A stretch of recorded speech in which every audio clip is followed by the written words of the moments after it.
আসসালামু আলাইকুম। সপ্তম শ্রেণীর প্রিয় শিক্ষার্থীরা, নিয়াজ মোহাম্মদ উচ্চ বিদ্যালয়ের পক্ষ থেকে আজকের অনলাইন ক্লাসে সবাইকে স্বাগত জানাচ্ছি। আমি নজমুন আরা বেগম। আজ আমি তোমাদের বিজ্ঞান বিষয়ের দ্বিতীয় অধ্যায় উদ্ভিদ ও প্রাণীর কোষীয় সংগঠন এর তৃতীয় অংশ নিয়ে আলোচনা করব। শিক্ষার্থীরা কি দেখতে পাচ্ছ?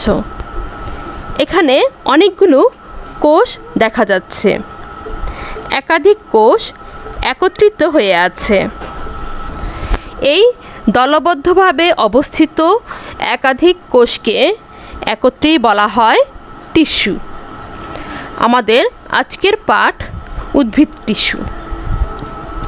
আজ আমার আলোচ্য বিষয়গুলো হলো উদ্ভিদ টিস্যু কী, ভাজন ক্ষমতা অনুসারে টিস্যুর প্রকারভেদ এবং টিস্যুর কাজ।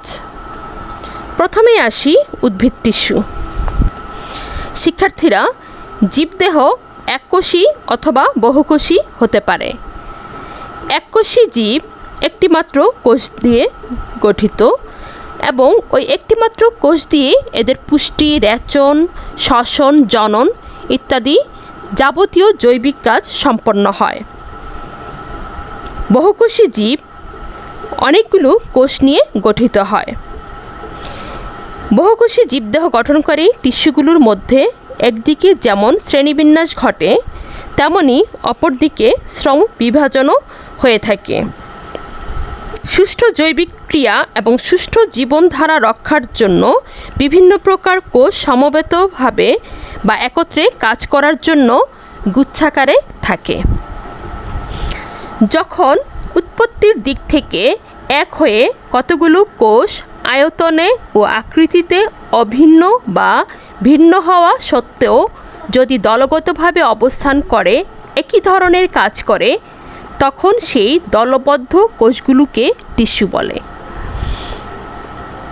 অর্থাৎ উৎপত্তির দিক থেকে এক হয়ে কতগুলো কোষ একই রকম আকৃতি বা আয়তনের হতে পারে অথবা ভিন্ন হতে পারে। এরা যদি দলগতভাবে অবস্থান করে একই ধরনের কাজ করে থাকে, সেই দলবদ্ধ কোষগুলি হচ্ছে টিস্যু। টিস্যুর প্রকারভেদ। উদ্ভিদ ও প্রাণীদেহ বিভিন্ন প্রকার টিস্যু দ্বারা গঠিত। এক এক ধরনের টিস্যু এক এক ধরনের কাজ সম্পন্ন করে। বিভাজন ক্ষমতা অনুসারে টিস্যু প্রধানত দু প্রকার: ভাজক টিস্যু এবং স্থায়ী টিস্যু। ভাজক টিস্যু। উদ্ভিদ দেহে যেসব টিস্যুর কোষের বিভাজন ক্ষমতা রয়েছে সেগুলোকে ভাজক টিস্যু বলে। ভাজক টিস্যু উদ্ভিদের বর্ধনশীল অঙ্গে অবস্থান করে, বিশেষত কাণ্ড ও মূলের অগ্রভাগে অবস্থান করে। স্থায়ী টিস্যু। ভাজক টিস্যু থেকে উৎপন্ন বিভাজন ক্ষমতাহীন নির্দিষ্ট আকৃতিযুক্ত পরিণত টিস্যুকে স্থায়ী টিস্যু বলে। উদ্ভিদের প্রায় সর্বত্র স্থায়ী টিস্যু দেখা যায়। ভাজক টিস্যুর কাজ। ক্রমাগত বিভাজনের ফলে ভাজক টিস্যু নতুন নতুন কোষ সৃষ্টি করে, যার ফলে উদ্ভিদের দৈর্ঘ্য ও প্রস্থের বৃদ্ধি ঘটে।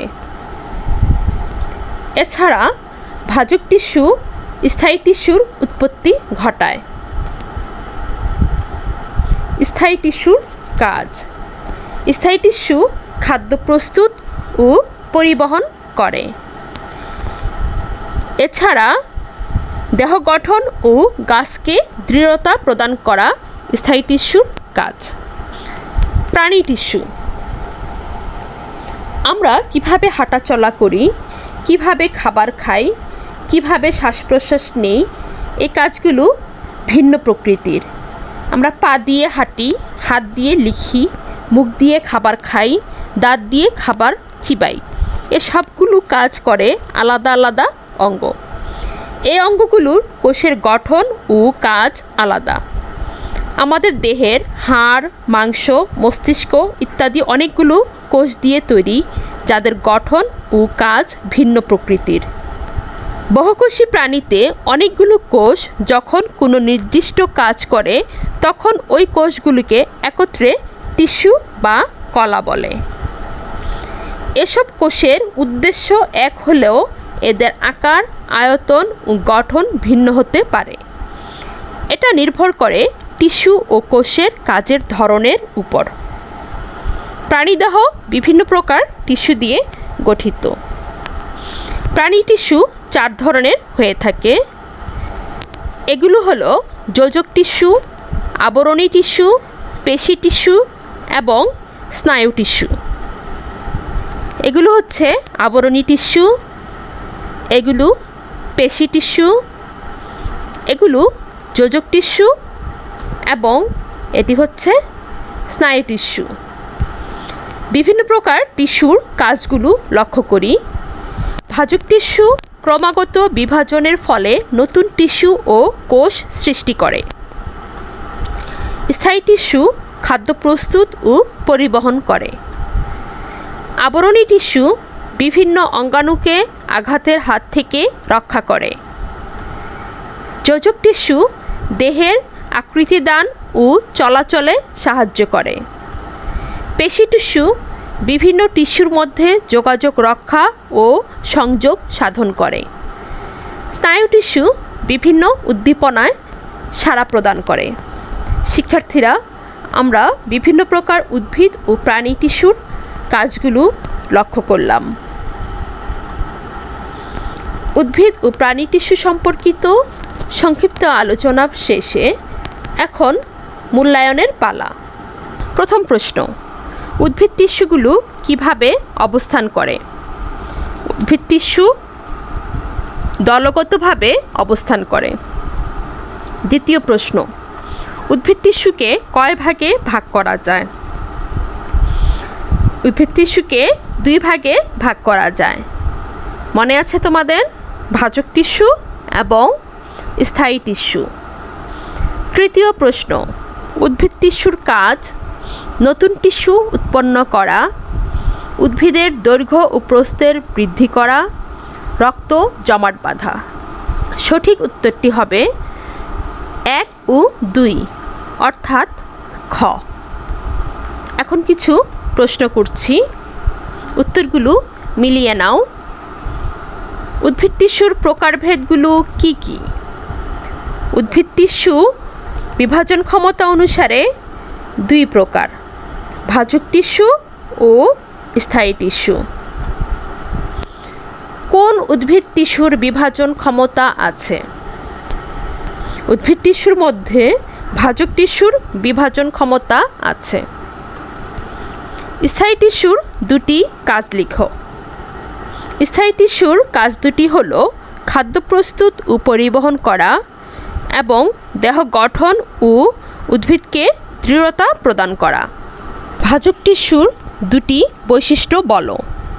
ভাজক টিস্যু উদ্ভিদের বর্ধনশীল অঙ্গে অবস্থান করে, বিশেষত কাণ্ড ও মূলের অগ্রভাগে অবস্থান করে। ভাজক টিস্যু উদ্ভিদের দৈর্ঘ্য ও প্রস্থের বৃদ্ধি ঘটায়। শিক্ষার্থীরা, টিস্যু সম্পর্কিত আলোচনা ও মূল্যায়নের পর তোমাদের জন্য 2টি বাড়ির কাজ। প্রথম কাজটি হলো উদ্ভিদ টিস্যুর বৈশিষ্ট্য লিখো।